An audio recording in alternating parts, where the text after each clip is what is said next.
Welcome to Food for Thought. My name is Colleen Patrick-Goudreau from Compassionate Cooks, which I founded to empower people to make informed food choices and to debunk myths about vegetarianism and animal rights.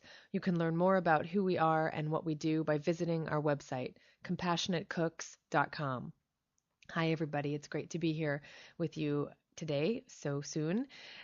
I'd like to thank today's sponsor first and foremost. The sponsor for today's episode is Linda Coxis, whose wonderful story about her own transformation to veganism is on the Joyful Vegan blog, which you can access through compassionatecooks.com. I asked Linda to contribute her story of becoming vegan to the Joyful Vegan website, and I'd love to just read a few excerpts here before we get started. I love that she's able to remember so many of the little seeds that were planted before full consciousness set in. Here's a bit of her story. When I was a child, I loved animals, or so I thought. For while I really felt a kinship and a great deal of affection for all animals, I hadn't made the connection between their lives and who it was I was sacrificing and eating every day. When I was growing up, we always had pets: birds, fish, hamsters, rats, hermit crabs, dogs, and many cats. I was an only child, and our pets were really a part of our small family of 2 humans. I wanted to be a zoologist or an oceanographer when I grew up. I empathized with worms that I would see washed up on the sidewalk after a rain on my way home from school, and I would stop to move them back into the soil when I saw them. I was really into animals. When I was 11, I went to a friend's house for dinner. They were preparing lobster, which I had never had before. I watched in horror as my friend's father put a live lobster into a huge pot of boiling water. They acted like this was totally normal, but I'd never seen anything like it. Then, a couple of long minutes later, the poor lobster threw the lid of the pot onto the floor in a valiant attempt to save his life. One claw was poking out, reaching. He was still alive in there somehow. The father slammed the lid back on and walked away. I didn't have any lobster that day. After I moved from my hometown of Corte Madera, California, to San Francisco, I was a waitress on Haight Street for many years. I didn't have to learn to cook because I was allowed to order anything I wanted from the menu while I worked. My choices were typically Eggs Benedict, cheeseburgers, pepperoni pizza, salads with turkey, eggs, and 1000 Island dressing and such. Not a healthy diet at all. When I cooked for myself, it was usually boxed macaroni and cheese and bologna sandwiches, maybe a broiled salmon steak if I was feeling quote-unquote fancy. Another time, one of the cooks kindly read me the ingredients on the box of ground beef that I was eating as burgers. I will never forget the first 2 ingredients: beef hearts, partially defatted beef fatty tissue. Even as a meat eater, this really, really made me sick. I stopped eating burgers there right away, although I still ate them elsewhere, and I consumed all kinds of other animals' bodies without giving them any consideration whatsoever.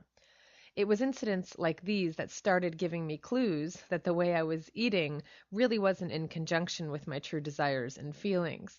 The first time I heard the word vegan, it was when a customer asked me if a particular dish on the menu was vegan. I had no idea what he was talking about, and I thought it might be some kind of cult diet or something. I stared back at him blankly as I tried to figure out what that weird word he said meant. And that seems so funny to me now, the fact that I didn't even know what veganism was, and now it's such a huge part of my life. One day when I was 22 years old, I came home from an exhausting day of waiting tables and lay down on the couch to watch some TV. I turned on PBS because I love documentaries and they show them often. What I saw then changed my life forever. It is such a great coincidence that I didn't do something more useful than watch TV that day. They were showing Diet for a New America, the incredible documentary by John Robbins about how what we eat affects ourselves, animals, and the planet. I watched, amazed, as everything I had been taught about animal products in my life and diet was expertly dismantled by this kind, compassionate person. I sat, rapt, with tears in my eyes, as he described and showed footage of the conditions on factory farms and the endless amounts of unnecessary suffering that animals are forced to endure to turn them into products that are so unhealthy for our bodies and our environment. You can read Linda's full story on the blog, and I really encourage you to do so. There's nothing remarkable about Linda's process. It's one that I think we can all identify with. It's just full of such honesty and truth, and I highly encourage you to check it out. So thank you, Linda, so much for your support and your courage and your contributions on behalf of the animals. So, welcome to another episode where I share with you a narrative written by someone else other than me, narratives that expand upon topics we've covered or that help us deepen our understanding of and our relationship to non human animals. The essay I want to read today is very special. It was written by Joanna Lucas, who writes the blog for Peaceful Prairie Sanctuary. I cannot say enough about this organization and the people who run it, or about Joanna and her writing. Her writing will speak for itself.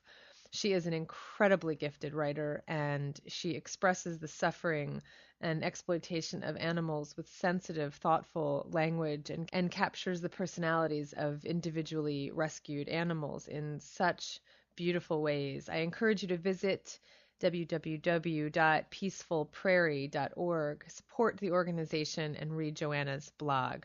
This essay is called Portrait of Marcy, a Beautiful Soul.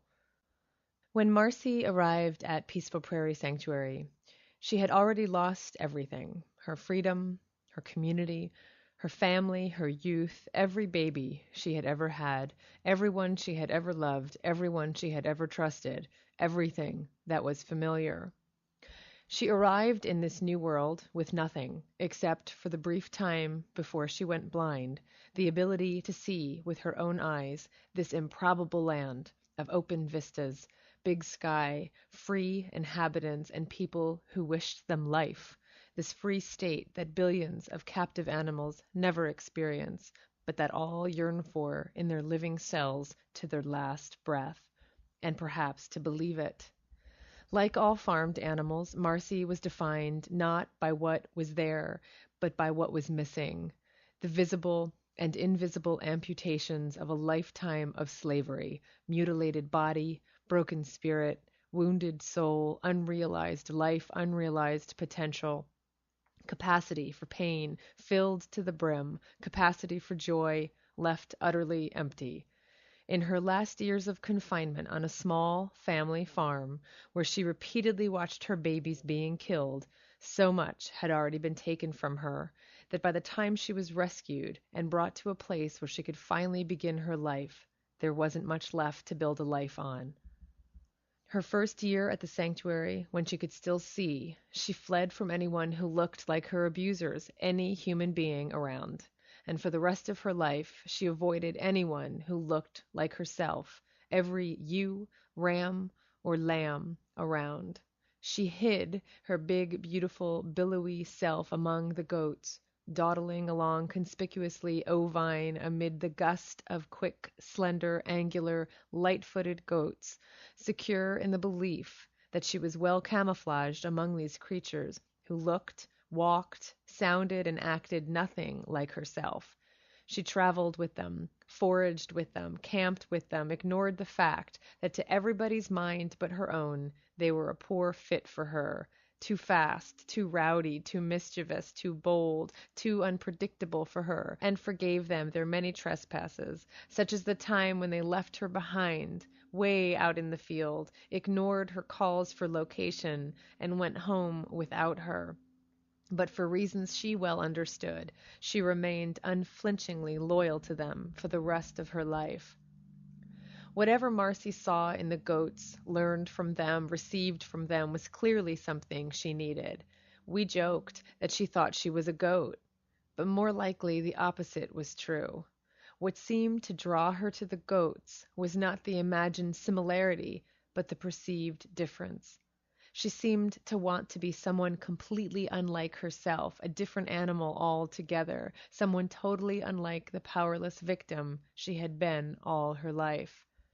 So she joined the goats and shared her deepest moments of peace with them.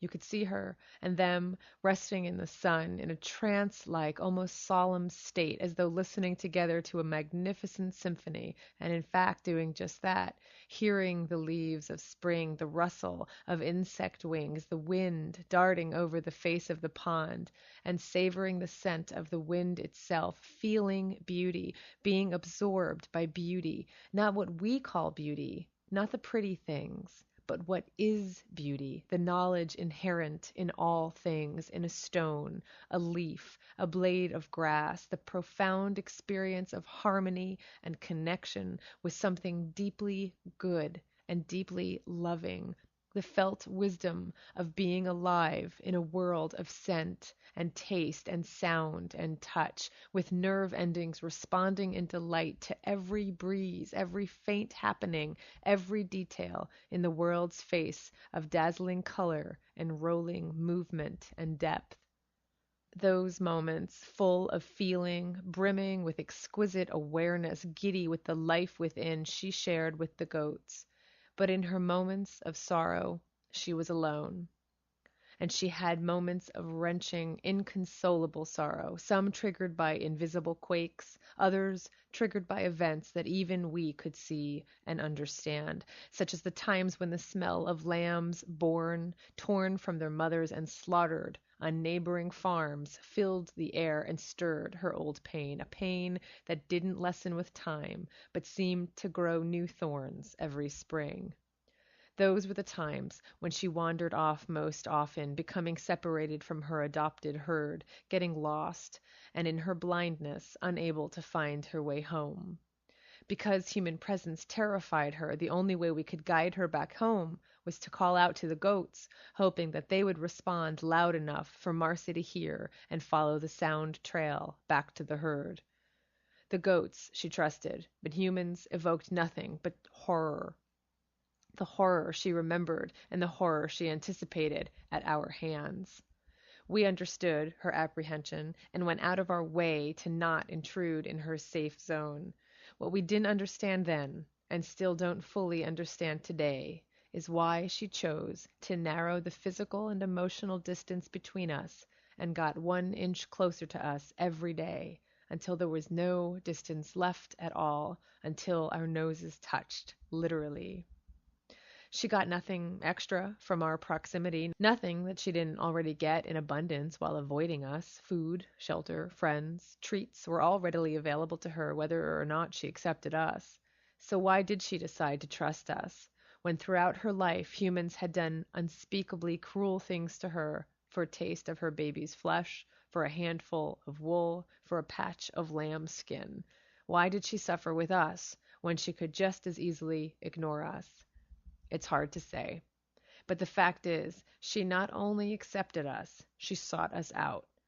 If, in her estimation, either of us had been inside the house too long, she knocked on the door with her hoof and summoned us out. We came out every time, treat in hand, because that's what we assumed she wanted. And for the rest of her life, she drilled us out onto the porch this way several times a day. Then, her last year with us, she extended her vigils into the night. She started to wait up for Chris, stationing herself on the porch, waiting quietly, patiently, as long as it took, until midnight, until the following morning, until Chris was safely home from work. She waited without complaining, without asking for treats or attention or companionship or any of the pleasures that we thought motivated her to knock on the door every afternoon. She just anchored herself at the front door and kept her late-night solitary vigils away from the security of the herd, away from shelter, under the open sky, and nothing could get her to move, neither Bluto's boisterous barking, nor the alarming distance from her goats, nor the rain, nor the thunder, nor the snow. She stood there, like a good mother, wedged between earth and sky, with a mixture of courage, trust, expectation, hope, and resignation, her massive body firmly anchored between the big, bad, perilous world and her self-appointed charge. And she didn't budge until Chris was safely home. Only then would she finally get up, leave the porch, and amble to her barn for the night, with the treat of solid proof that both Chris and Michelle were alive and well. It wasn't a plan. It was a far simpler, far wiser, far more deeply felt truth than that. Marcy wished us life. She wanted for those she loved to continue to live, and she was determined that for once in her life they would. She demanded treat-in-hand proof of our wellness several times a day, and she guarded the porch at night until she was sure that both of her humans were alive and well. It was simple enough. Most of us can understand love. What most of us may never understand is how Marcy could forgive her abusers so completely that she was able to love their kin. On behalf of the billions of animals who are right now at the mercy of humans, and on behalf of the billions of humans who have the capacity to show mercy, this is Colleen with Compassionate Cooks. Thanks for listening.